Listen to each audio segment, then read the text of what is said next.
اچھا احمد صاحب، اسی بات کو آگے لے کے چلتے ہیں، میں یہاں پہ آپ کو روک رہا ہوں کہ 71 کا زخم تو ہے، ہوں، لیکن اس کے بعد پاکستان نے بدترین قسم کا ایک مارشل لا بھی دیکھا. ہاں جی، پاکستان نے جو ہے وہ ایک عجیب قسم کی سچویشن کو بھی فیس کیا کہ جب اپنے آپ کو سب سے بڑا جمہوری لیڈر کہنے والا ذوالفقار علی بھٹو، اس کی پھانسی بھی ہوئی، لیکن اس کے باوجود بھی اتنا بڑا دعویٰ.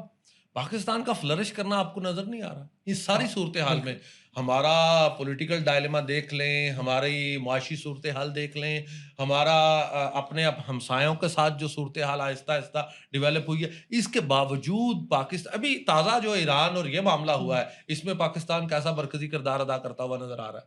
تو یہ درویش کی آنکھ تو دیکھ رہی تھی کہ ہم جتنے بھی مشکل حالات سے دوچار ہیں، ہماری مرکزی حیثیت کو نہیں متاثر کیا جا سکتا، ہمیں سائڈ لائن نہیں کیا جا سکے گا ان معاملات میں. پورا مڈل ایسٹ دیکھتا ہے ہماری طرف، ٹھیک ہے؟ اور یہ ابھی نہیں ہوا ہے، یہ ہمیشہ سے ہی ایسے ہے.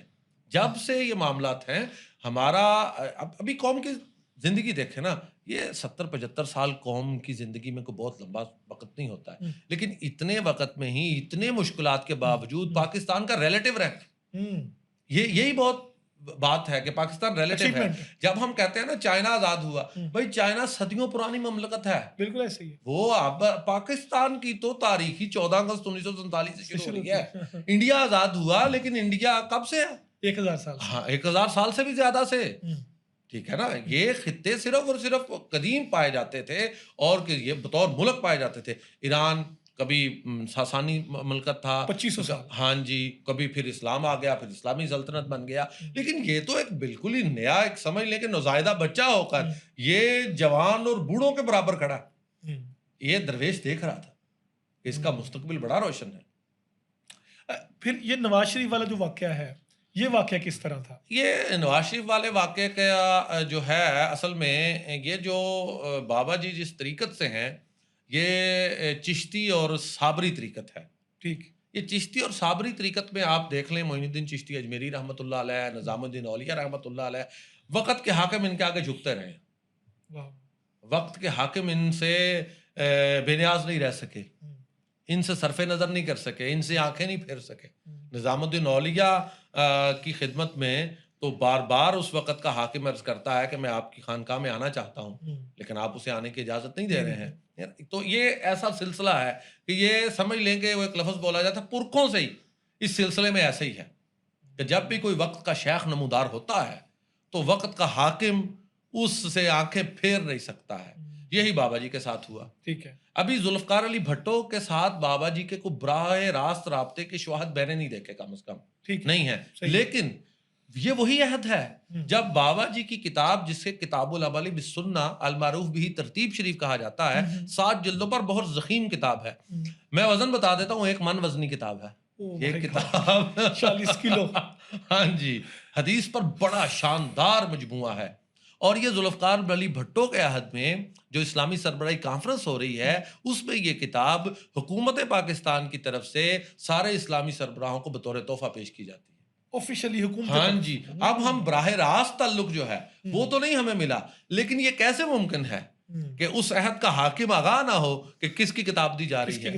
اور مولانا کوثر نیازی جو بھٹو کی کابینہ کے وفاقی مذہبی امور کے وزیر تھے، انہیں بھیجا گیا تھا کہ ذرا چیک کر کے آؤ کیسا ادارہ ہے، کیا ایجنڈا ہے، کوئی حکومت مخالف بات تو نہیں ہے. لیکن صورت کیا ہوئی کہ کوثر نیازی آتے ہیں اور بابا جی کو دیکھ کر ایسے متاثر ہوئے کہ انہوں نے جا کر اگلے دن اخبار میں مضمون لکھا جنہیں میں نے دیکھا کے عنوان سے کہ میں تو حیران ہی ہو گیا ہوں بندہ دیکھ کر کہ ایسا بندہ بھی دھرتی پر پایا جاتا ہے. تو یہ بھٹو سے ہے. پھر اس کے بعد ضیاء الحق ہے. ضیاء الحق سے بھی آپ کا براہ راست آپ کبھی نہیں ملے. ضیاء الحق کبھی نہیں آئے دربار عالیہ میں. لیکن ضیاء الحق نے ایک مشاہد کانفرنس کرائی. صحیح. مشاہد کانفرنس لاہور میں رکھی اور بابا جی کو بھی دعوت نامہ بھیجا. ٹھیک ہے. بابا جی نہیں شامل ہوئے. ضیاء الحق نے فیصل آباد کے ڈپٹی کمشنر کو کہا کہ ہیلی کاپٹر لے کر پہنچو، صوفی صاحب کو وہاں سے لو اور چند منٹ کے لیے انہیں کہیں کہ آپ کو ہیلی کاپٹر پر لے جاتے ہیں، ہیلی کاپٹر پر واپس لے آتے ہیں اور آپ شامل ہو جائیں اس مشاہد کانفرنس میں. صوفی صاحب کے پاس ہیلی کاپٹر پہنچا، اسی ابھی جہاں آپ کا مزار ہے اس کے قریب ہی. کمشنر صاحب نے حاضر ہو کر بتایا جی کہ صدر پاکستان ضیاء الحق صاحب کا یہ پیغام ہے آپ کے لیے. بابا جی نے ایک پیج لیا، اس پر لکھا صدر پاکستان ضیاء الحق صاحب السلام علیکم، فقیر لوگ بادشاہوں کے گھر نہیں جایا کرتے. شکریہ. تو یہ دوسرے حاکم کی میں بات کر رہا ہوں. اس سے بھی ظاہر ہے کہ کیسے ممکن ہے وہ جانتا نہ ہوتا. براہ راست نہیں، ہم نے کوئی ابھی تک ہمارے پاس کوئی گواہی نہیں ہے. بلکہ مضبوط ہاں کیسا آپ جانتے ہیں بھائی فوج اس کے پاس سب سے مضبوط. ہاں جی ضیاء الحق صاحب. ہاں جی. پھر بات آتی ہے میاں نواز شریف کی. میاں نواز شریف اگر آپ چاہیں تو میں تھوڑا تفصیل کے ساتھ ان کا بیان کروں کیونکہ ان کی 4-5 حاضریاں ہیں. 4-5 حاضریاں ساری دربار شریف پہ ساریاں ادھر جہاں اب آپ کا مزار شریف ہے کیمپ دارالحسن، یہ اس جگہ کی حاضریاں ہیں. جو پہلا مرکز ہے سلار والے کی میاں نواز شریف کی کوئی حاضری ابھی تک ہم نے نہیں دیکھی. اس لیے یہ تو نہیں میں دعویٰ کرتا کہ قطعی ہے ہی نہیں، کل کوئی مطلب نکل آئے تو ٹھیک ہے بھائی، اگر اچھے ثبوت کے ساتھ ملے. صحیح ہے. لیکن ابھی تک جو کچھ معلومات ہیں، میاں نواز شریف پہلی بار آئے ہیں 1988 کا الیکشن تھا، اور یہ الیکشن ہو رہا تھا پیپل پارٹی اور مسلم لیگ کے درمیان. بابا جی کے پاس ایک شخصیت ہوا کرتے تھے، مجذوب تھے اور بڑے جلالی بزرگ تھے، خان عبدالصمد خان صاحب حلواروی. اب ان کا مزار صادق آباد میں ہے. بابا جی اکثر اہم موقعوں پر انہیں دعا کے لیے بھی طلب فرماتے اور یہ مجلس کا روحانی احوال بھی رقم کرتے. انہیں بابا جی نے بلایا اور کہا کہ نواز شریف کے لیے دعا کریں. انہوں نے دعا کے لیے ہاتھ نہیں اٹھائے. بابا جی نے دوسری بار کہا، انہوں نے پھر نہیں ہاتھ اٹھائے. بابا جی نے تیسری بار یہ کہا کہ اگر یہ کام نہیں ہوگا خان صاحب تو جو کام میرے ذمہ ہے میں وہ بھی نہیں کروں گا. یہ چودھری محمد اکرم ہیں، یہ چیف سیکرٹری ہوا کرتے تھے، یہ بابا جی کے بیعت تھے اور بابا جی کے بہت پیارے آدمی تھے. یہ اس مجلس میں خود موجود تھے.